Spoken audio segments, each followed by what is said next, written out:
Hello, dear friends. Today, as always, we'll continue with our virtual lesson, and we'll be reading for the Zohar, and the article we're reading is called Heaven and Earth. You can find it in the Zohar on page 315 in the English book of Zohar, Heaven and Earth, item 151. Maybe we'll start with the Mega Congress. Okay, so first of all, announcements, pardon me. 23rd to the 25th of July, meaning this month, we have a Mega Congress. You can see it. You can see the slide. On all continents simultaneously, we'll give our lessons throughout 3 days, including one day that you will be working only amongst yourselves in your groups, and the first and third days will all be together. Almost 100 representatives from Israel are going to different places all over the world in order to be together with you, and we will see you here, hear you here, and thus connect, bond. Everyone in the world will be able to participate in the Congress. You don't have to register, you don't have to do anything. You're simply with us. We really recommend you to bond, connect as much as you can, get together as much as possible, because as you know, the main thing for us is not to simply hear that there is such a wisdom called the wisdom of Kabbalah, to hear that there is the Creator and upper force and so on, theoretical things, but to practically achieve it. Thus, the wisdom of Kabbalah is the practical revelation of the Creator to His creatures in this world, and it's for you needn't forget that, and we can't keep living this way, but we have to constantly keep developing in ourselves the desire in order to directly connect, reveal the Creator, and only through the connection between people, by awakening each other. Thus, in each one of us, a tremendous demand for the revelation of the Creator is revealed, and as a result, a person, if he has that desire, if it's truly strong and full, then in that desire to reveal the Creator, it occurs. Thus, we have to connect all of us together in order to try and mutually penetrate in our desire. Each one of us has a point in his heart, a very small desire for the upper world. In order to reveal it, for that you need a tremendous potential force, which will open up our desire and move it to the sides and let the light in. And you can get this only from the friends. Thus, it's extremely important to participate in such an event as the Mega Congress, where we could be inspired by all others and correspondingly to open up the path for the light into us. You can find the info on all our sites, 23rd to the 25th of July. We're waiting you to contact us.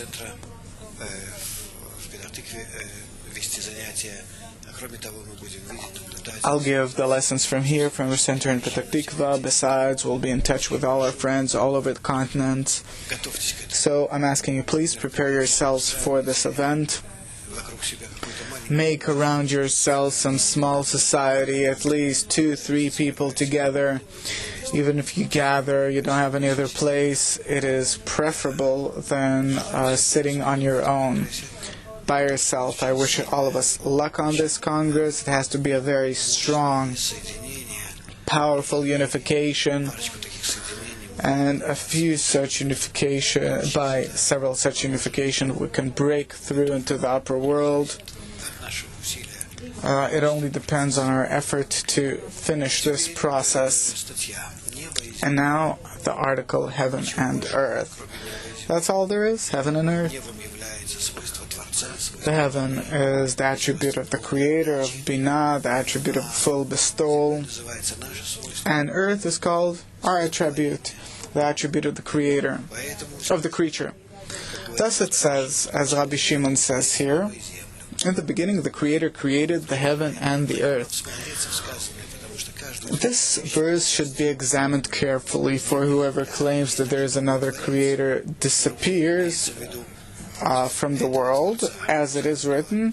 He who claims that there is another Creator perishes from both the earth and from heavens, for there is no other Creator but the Almighty, meaning that whoever claims that there is any other force than bestowal.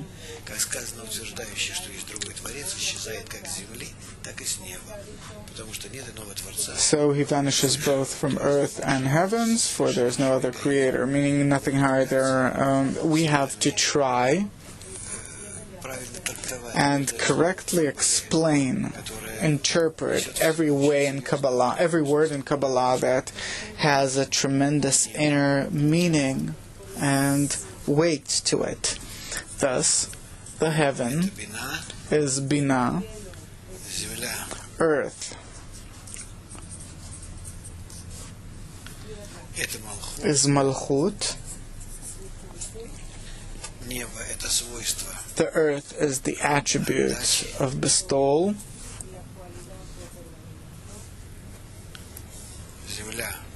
earth is the attribute to receive, or the desire to receive.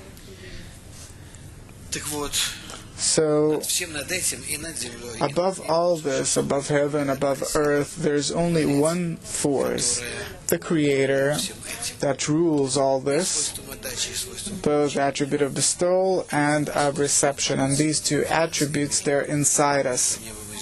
And between them, between heaven and earth, we exist. What do we prefer?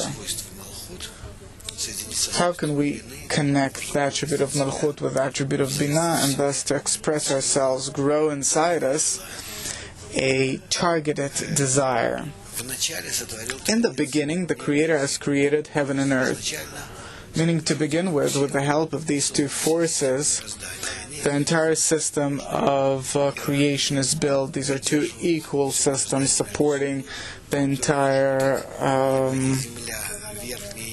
creation. It's no longer heaven and earth the way we describe them corresponding to our attributes, but best we do it like we do it in two lines, right and left. The left line is earth. This is to receive an attribute. And the left line is heaven, with the attribute of bestowal.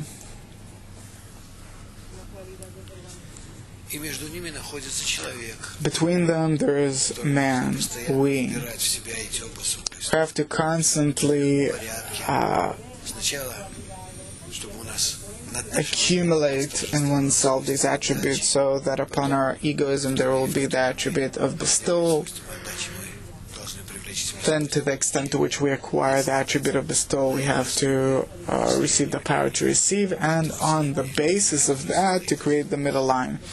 Now, this middle line, consisting of these two, in a certain proportion between the two, is creating in us such a combination of these two forces, which is called man. Man is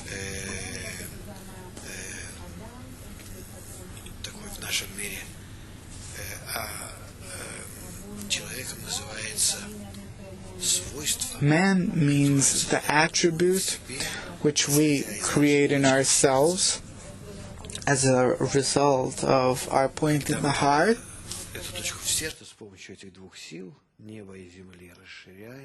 As we expand this point in the heart with the help of these two attributes, heaven and earth, to an extent, if we take our ideal development where we include both heaven and earth inside ourselves, and we become great.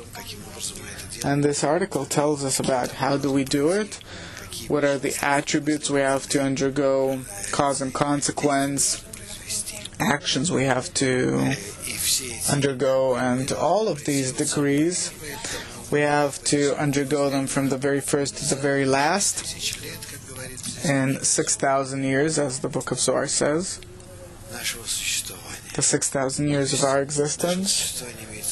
Meaning our existence means our sensation of this world that later on disappears from what we feel, because we feel this world if we take our head. So the whole world is depicted here on a screen, as if we see what's ahead of us, but actually we see we see our own attributes. We have as if 5 senses, as if vision, hearing, smell, taste, touch. It's all actually something completely different. These are all our inner sensations. We'll call them Keter, Chokhmah, Bina, Zer Anpin, and Malchut. On the level of our world, they seem to us as external organs with the help of which we receive information.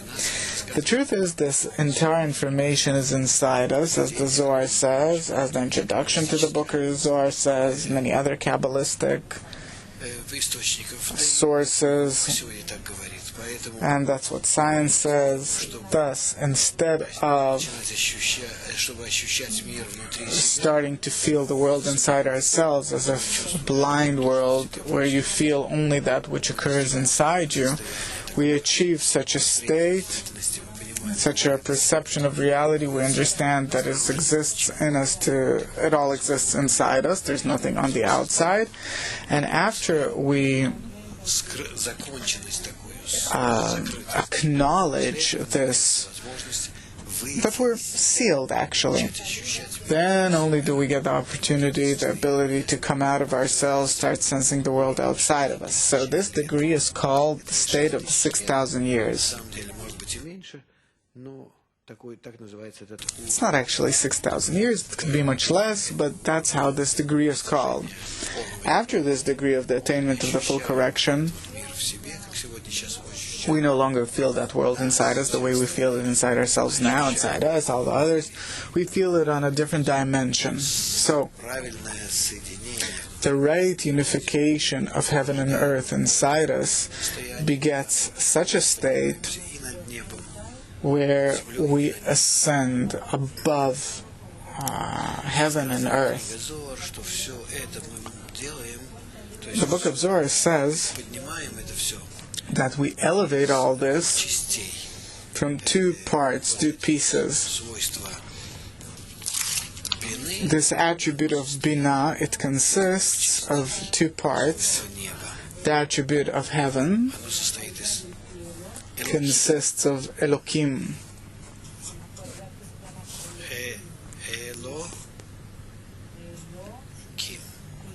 Elokim. In Hebrew, it's written. How did I write it here? Ele. Ele and Im. There's a letter here that is not expressed this way, but it doesn't matter. Im is the attribute of Bina, and Ele is the attribute of Malchut. And they connect.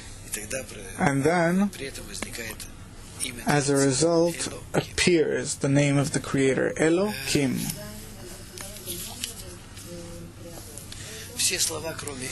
All the words besides Ele, this word, in all the texts, everything is written Aramaic. Aramaic, we know that there is the language of Hebrew, and its inversion is Hebrew. It's the language, Hebrew is the language of the light, and Aramaic is the language which is opposite to it. Say, when we open the book of Zohar or any other books of ours,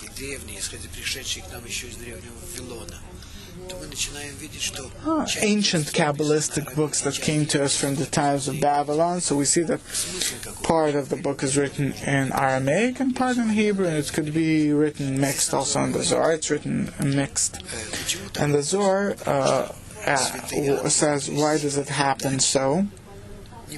The holy angels would, they do not understand the translation, i.e. the Aramaic language, then everything should have been said in Hebrew. So the holy angels would hear and be grateful for it. He replies, this is actually why it is written the translation in Aramaic, as the holy angels neither hear nor understand it, and hence will not envy people. These are the egoistic and forces of bestowal. This is what determines all our actions. We think that we want red, blue, black, sweet, bitter, cold, hot, higher, lower. The truth is that it's not so. There are only two forces working on us. One is the right, the other is the left. And between them, when they connect, when they bond, they cause in us such different appearances, different sensations. So these forces, as we've said, they're divided into the power of reception and the power of bestowal. The power of reception is working with a program called language. Hebrew language. It's like a language program. It's like a computer language. And the powers of reception, they're working on a force,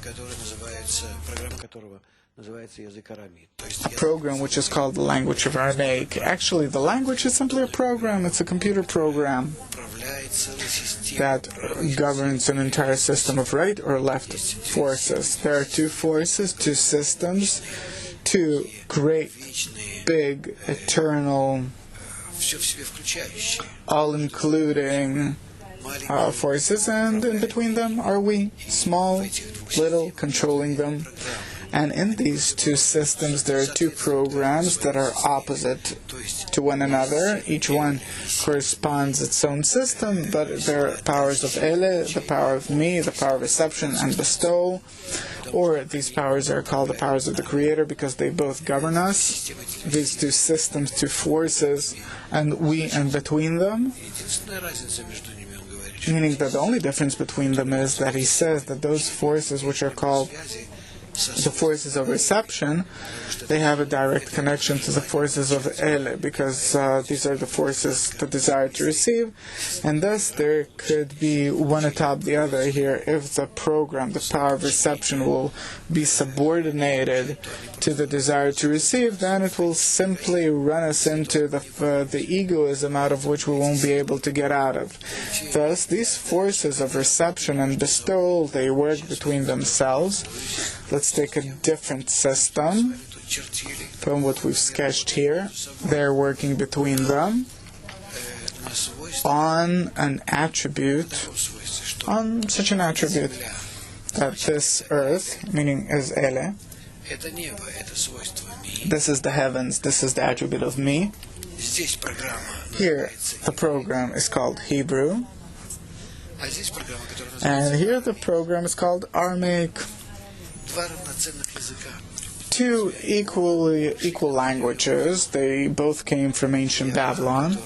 And Abraham, who came from ancient Babylon, he wrote his book, say the book of Yetzirah, of creation, in Hebrew, especially. There are also Aramaic terms there, but basically it's in Hebrew in correspondence with what he wanted to depict. If we're depicting the powers of bestowal, of progress, then we use more Hebrew.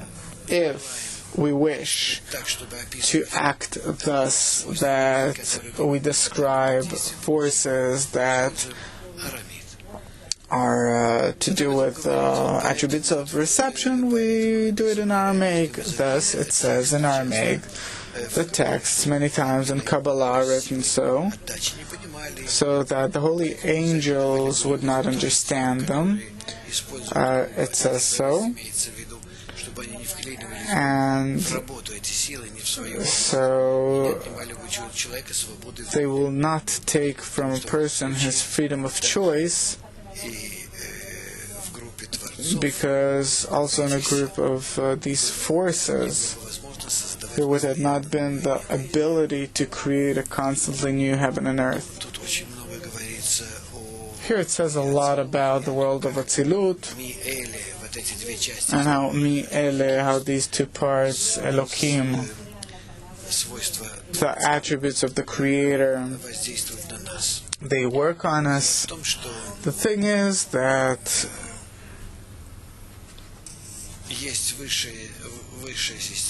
there's an upper system, upper Partzuf called Bina.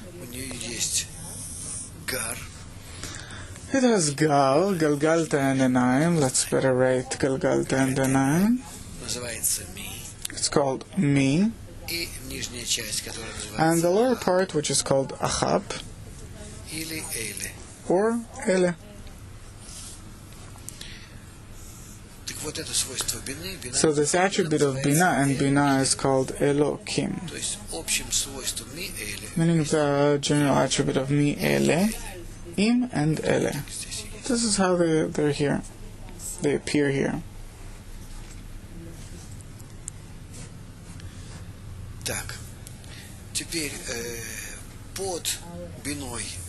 So under Bina, there is such a structure called Zeir Anpin. It as if comes out to Bina, till it's up to the half as Bina. And the Zeranpin too is divided into two parts, and on the Zeranpin we clothe the soul's Malchut. This is its side, or even lower, and even this part of the Malchut that comes down, we'll symbolize it this way. It's in different, it exists in different conditions towards the Zeranpin in order to elevate and lower the souls towards it. The Malchut includes the souls in it. Malchut in its regular, usual state is simply a point. So we'll see these 3 points. This point is, this state is the state of the embryo, its first state. This is the second state, when it's small. Only the Galgalta and the Enayim, which clothes on the Zeranpin. And this is the great state, when the Galgalta, Enayim, and Achab, and then the Malchut receives this name Elohim. That's how it's called, as the Creator Himself, because it takes from Him all of His attributes. So it says that the ground is called by the name of Arka, but it also says Arka. The Zohar says because Arka is one of the 7 countries. As you know, Cain is the attribute of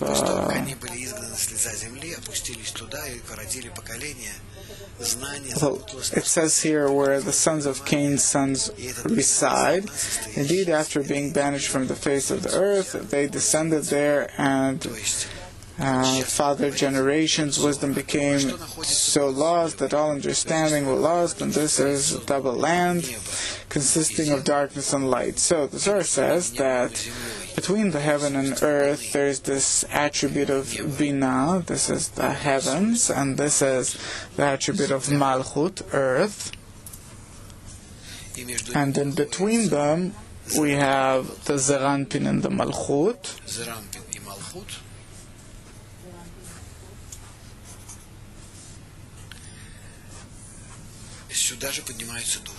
And the souls ascend here to this place in order to receive the light. This is called the Parsa. The light can't penetrate lower. The lower light only comes down to the Parsa, and the souls, in order to receive the light, have to ascend above the Parsa, above this obstacle.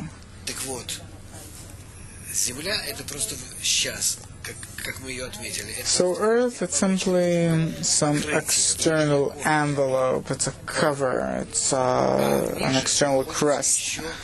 And lower are 7 layers of Earth, and they're called Eretz, Adama, Gia, Neshia, Tzel, Tevel. Our Earth, the highest from which we start ascending, is called Tevel. And it is the highest of the 7 countries, and Alka is the 3rd. And here he gives different explanations from the Zohar about why does it happen. 7 nations, this means that any spiritual partzuf, spiritual force, consists of 7 parts. Thus Earth, as taking into itself some spiritual attributes, thanks to that it develops, thanks to that it gives fruit. And there is a land that gives no fruit whatsoever, it's considered to be dust. And these 7 kinds of soil, these are layers of our desire, egoistic desire, that's called Earth, which gives fruit. Meaning that land, soil in general is called Eretz, from the word ratzon, desire.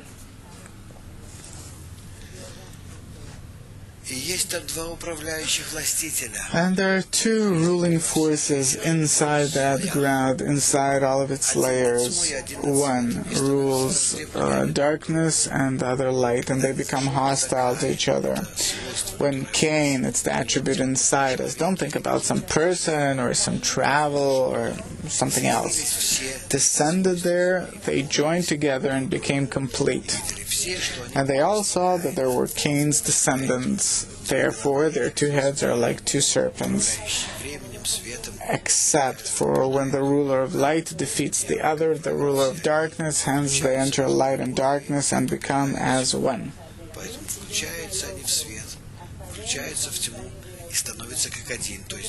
Meaning that as a result, a person, as we said, he achieves such a degree where he includes in himself both heaven and earth, and thus becomes equal to the Creator.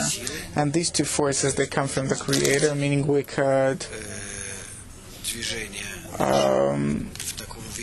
show our motion such that if there is the Creator here, and from Him come 2 powers, they descend to us.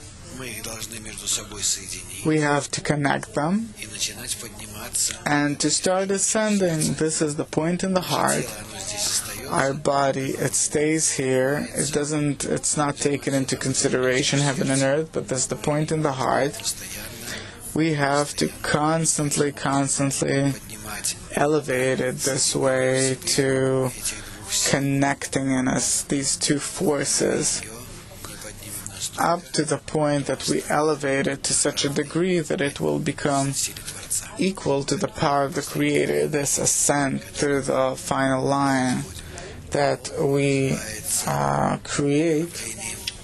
It is called the governance with the help of the upper line. Then we raise the whole earth above ourselves, meaning our advancement is based on that 7 layers, starting with Tevel. Tevel is the first level, and so on. 7 layers of our desire, we call them the 7 lands. We elevate them, meaning include them into our spiritual work. We rise up to the degree of the Creator, and thus build inside us a soul consisting of these 7 parts, Chesed, Gvura, Tiferet, Netzachot, Yesod, Malchut, 7 parts of the soul, in which we start sensing not what we feel here in our body.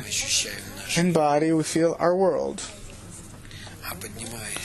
And rising, developing inside us the point in the heart, here we feel,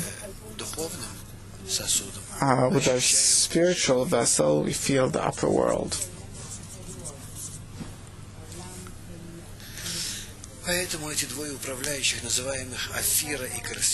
Thus, these two called Afira and Kastimon,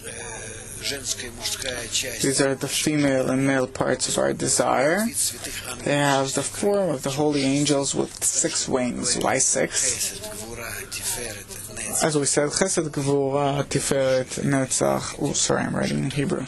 What happened? Chesed, Gvura, Tiferet, Netzach, Hod, Yesod are the 6 upper attributes, and the Malchut, the final part that connects to them. Thus, here we have these 6 parts. As he says, the 6-winged angel, meaning an angel, is called the power of the Creator, the force of the Creator. 2 angels.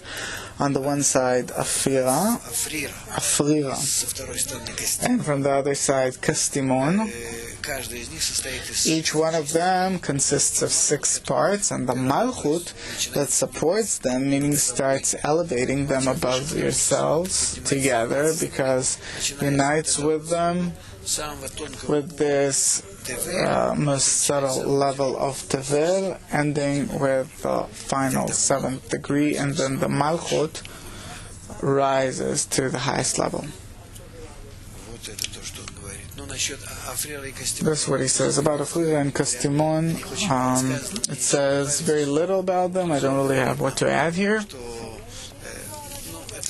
But it's, well, let's not get into it. Maybe sometime, some other place.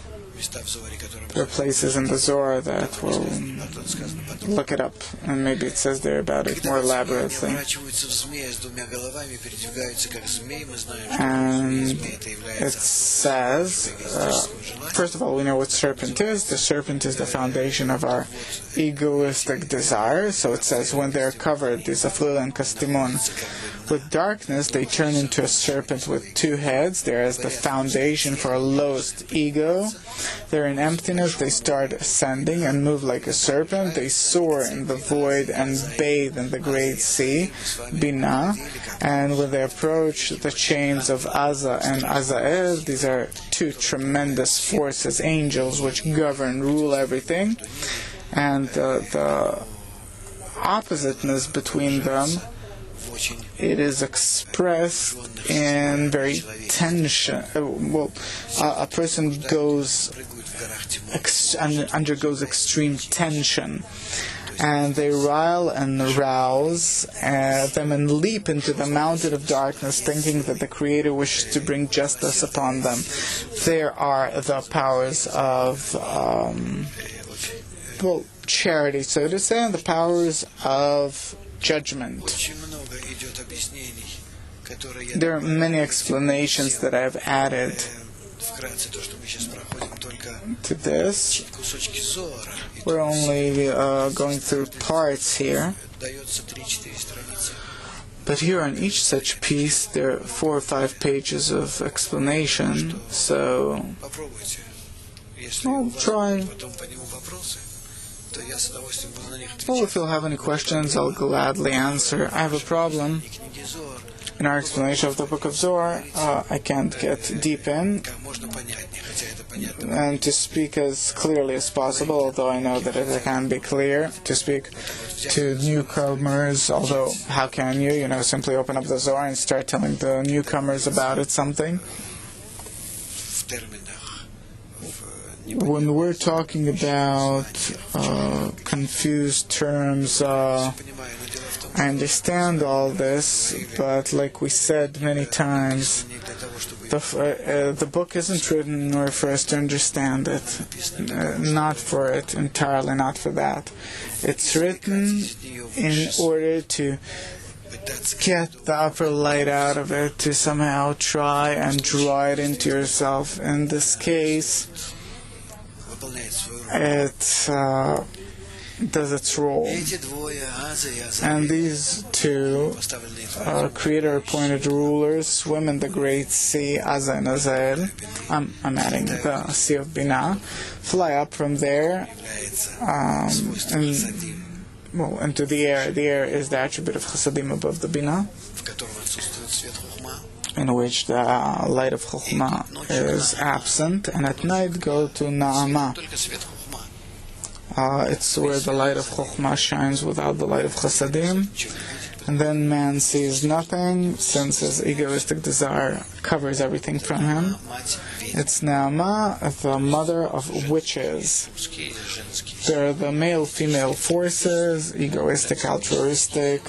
The female egoistic forces are called witches. And this is where this mythology, this widely known, widely spread mythology, this is how it came to all nations. So it's the mother of witches, for whom the first people fell. Meaning when a person starts developing, meaning even us, they start developing spiritually, in him appear different such deviated understandings of the spiritual world. And all this is about us until we overcome that degree, which is characterized by this Na'ama.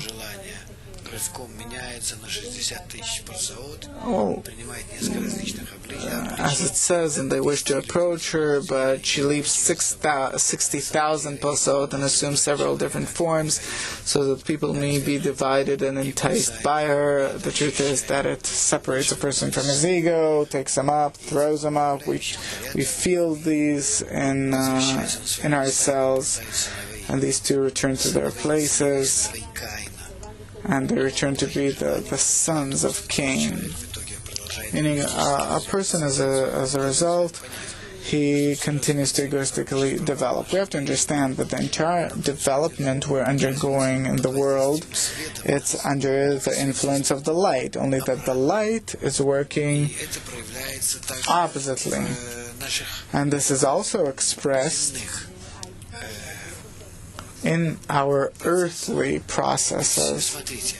Look, we came out of ancient Babylon, spread all over earth, only in order for that idea that was revealed in ancient Babylon to humanity, when we have to become as one whole, that for us to realize this idea in life. And we couldn't have done it in Babylon. Our egoism wasn't enough. So the entire development we're undergoing is only the egoistic development. Well, we have to achieve a state where we will be sure that our egoistic nature is killing us. This Nahama, these witches, the serpents, all that it says here, the sons of Cain and so on, and the flood. The Zohar tells us about it allegorically, and also more scientifically with Peltzufim and so on and so forth. How we have to come to reveal in ourselves the final form of the egoism and the final state where we no further have where to develop to. And as strange as it is, religions bring us to it, starting from ancient Babylon, and especially from the destruction of the temples 2,000 years ago. They've developed. What does the religious development of a person differ from the other development? He demands a reward in this world, the next world, by this seriously developing his egoism.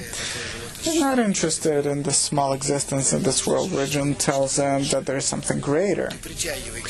You draw upon yourself the upper life for your own benefit. Try to feel good in this world, to feel good in the next world, and so on. And all religions are based on that. Or with the Pharaohs and so on, when he killed all of his dynasty with them, and built for him, the place for him in the future for 20 years. But a person wishes to take everything with him. He thinks that after his death, he takes some good deeds with him or something, at least something's left. I'll have something for the future. This is in order to develop the egoism a bit higher than our world. It's to make it more comprehensive, more eternal. And thus a person, after he becomes despaired of the egoism above life, then he's really prepared to start correcting this egoism.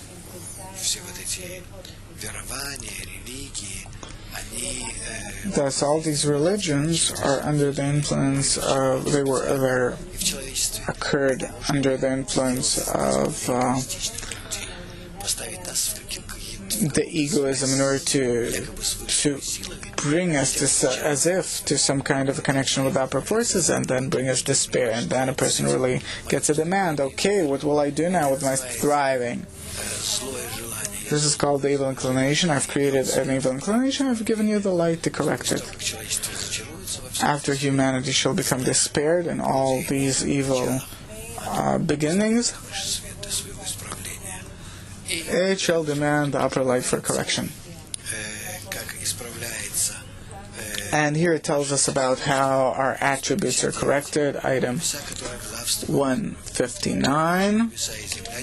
It says, the heavens that rule there are not like ours, and the land bears neither seed nor fruit by the power of heaven, as ours does, and the grain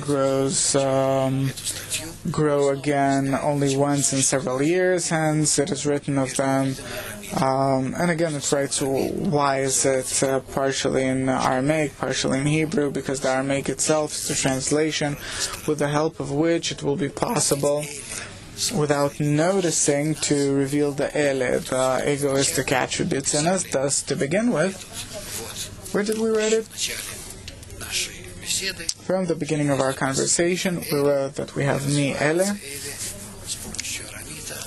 are developed with the help of Aramaic, and me with the help of Hebrew, and all of humanity is led with the help of these impure forces to such a state where we simply give up and we're ready to change ourselves for a bestowal only, in order not to remain this utter emptiness, and to start feeling not the emptiness inside us,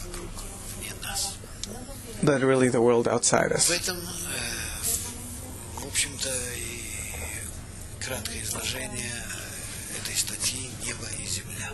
Okay, this is the explanation of the article, Heaven and Earth. You asked me to leave more time for questions. Okay, there are many questions. Irina from Moscow is asking, are we those people from Babylon, or are those my desires that broke and now I have to collect them? What's her name? Ira from Moscow. Where is she? Let's, okay, say hello. Where is she? Good for her. This is true. We're all included in one whole, and each one is a complete creation, and Babylon is entirely inside me.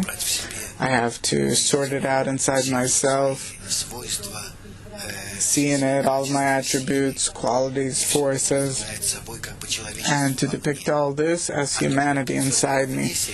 And that which I depict outside myself, people, countries, continents, the entire universe, it's as if a projection of myself outwards. It seems to me that this is how I exist. In correspondence to this sketch, see our lectures about perception of reality several times. You'll see how amazing it is. How many years ago Kabbalists wrote about what scientists are trading today, that the entire world exists only inside us. We formulate it inside ourselves. Outside of us, there's nothing. Only the upper light exists in us. Also, we can't really say something about that. So, if are we all from ancient Babylon? Yes, we all come from that state in us called ancient Babylon. Misha from Moscow is asking, what does it mean, has created Earth? The Creator has created himself? Look, not bad.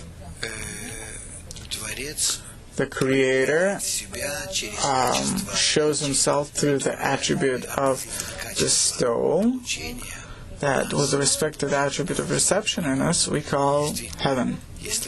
And in truth, if we will see the way the upper forces work on the lower forces, each one of the lower forces called angel, it's simply a force like the power of gravity, or, well, it builds in our world a certain, well, in our perception, inside me, like a vector on the TV screen, it builds a certain picture. So this picture, this power of the Creator inside me, it depicts heaven.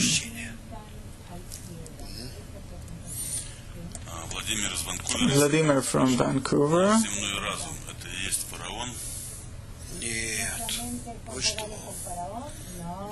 No, it's to achieve the Pharaoh. That's not simple.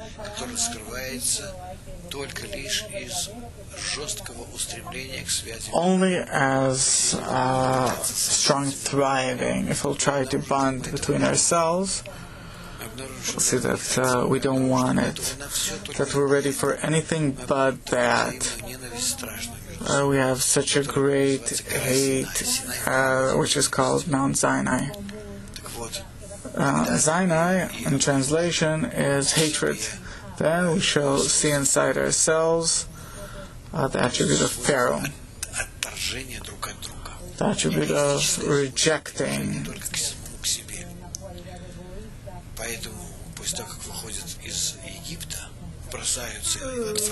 So,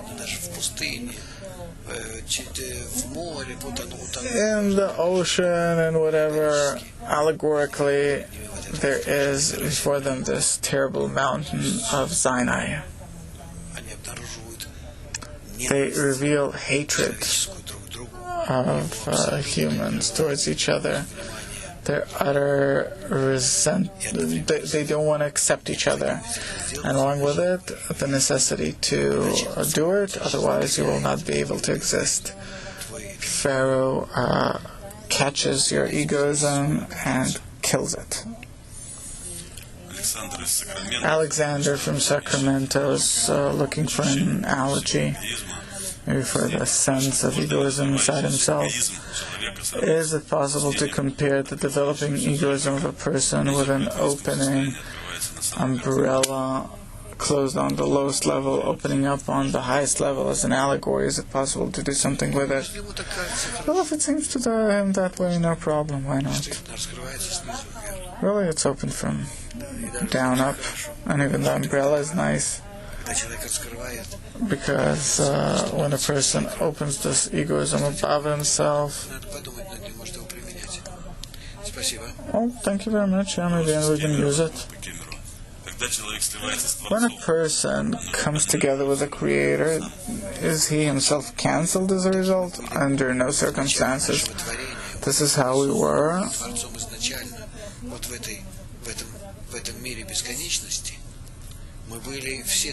When we were in this, we were all dots and didn't feel our existence, like a drop of semen doesn't feel that it exists or that it has some independence or anything. Afterwards, we come down from this degree to the degree of our world, and here we're not connected with each other, and we have to bond together corresponding to this state.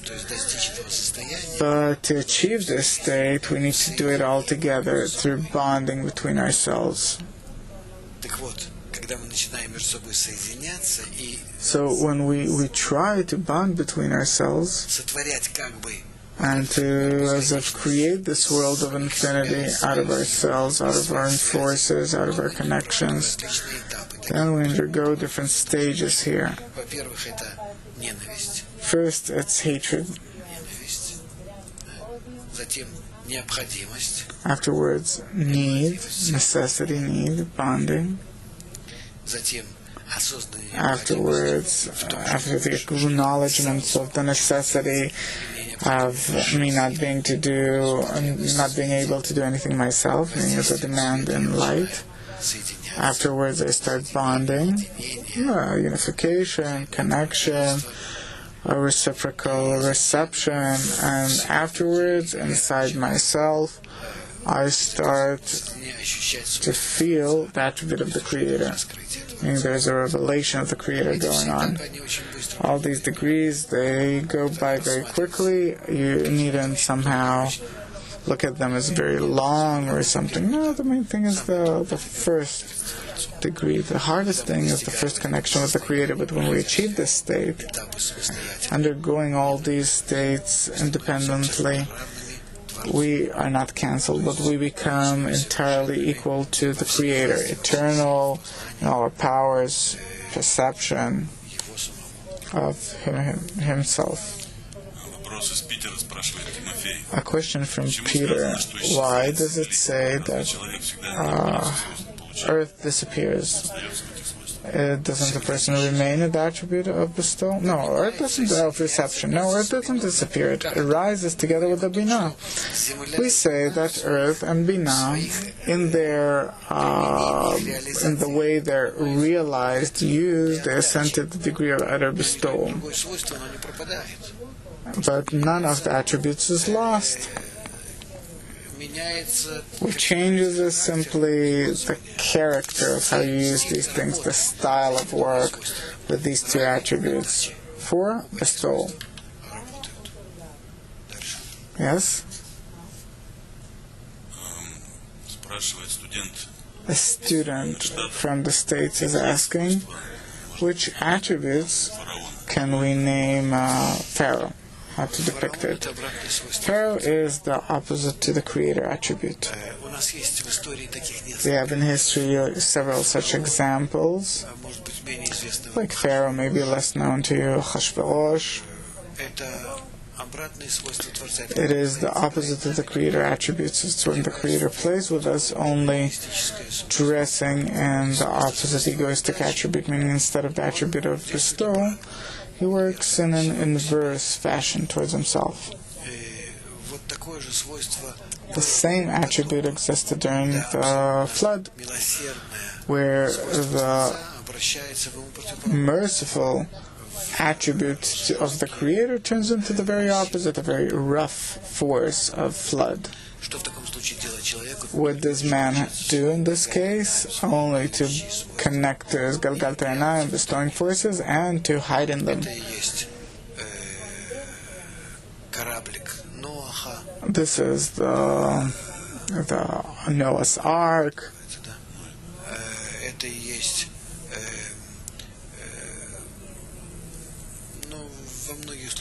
In many cases, it's that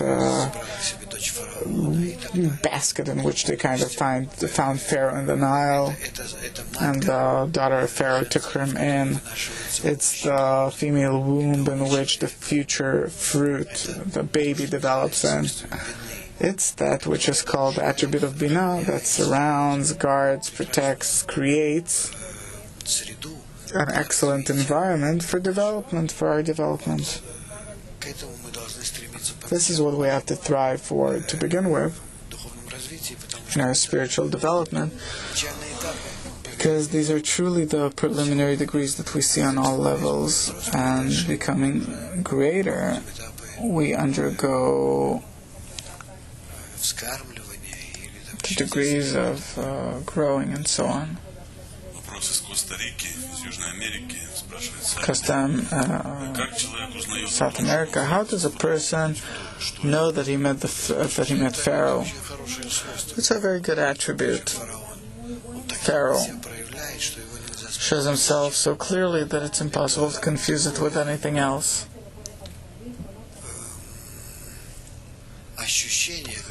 It's such a feeling that you exactly understand that you can't do anything here. We see from the book, from the Bible, how Moses is very afraid of going to Pharaoh. He's like a small kid shaking, and only holding the Creator's hand is he willing to go there. Meaning without the Creator, he won't go.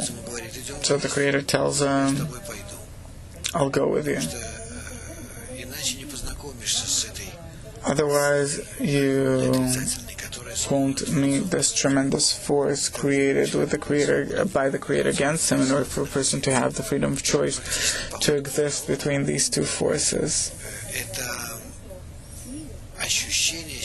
It's feeling oneself in between two systems, positive and negative. When a person finally starts understanding that he has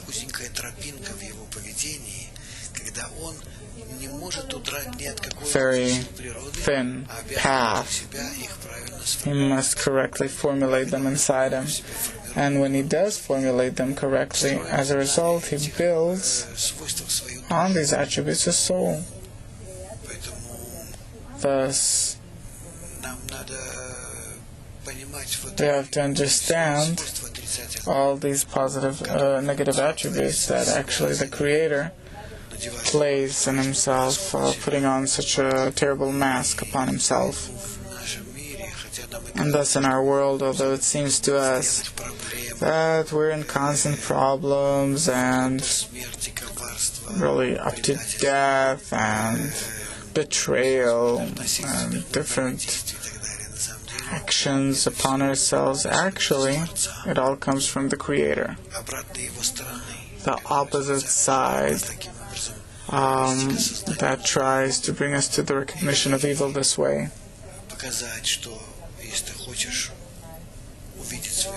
If you want to see your world any differently, you have to change. Then you'll stop forcing the Creator to refer to you in his opposite side, from his opposite side. And thus this translation of Aramaic, Hebrew, ele, me, all these different and opposite attributes that give us this whole confusion, all these problems, they will all turn into one harmony. As it says that the darkness shall shine as light. But for this we need to know the darkness.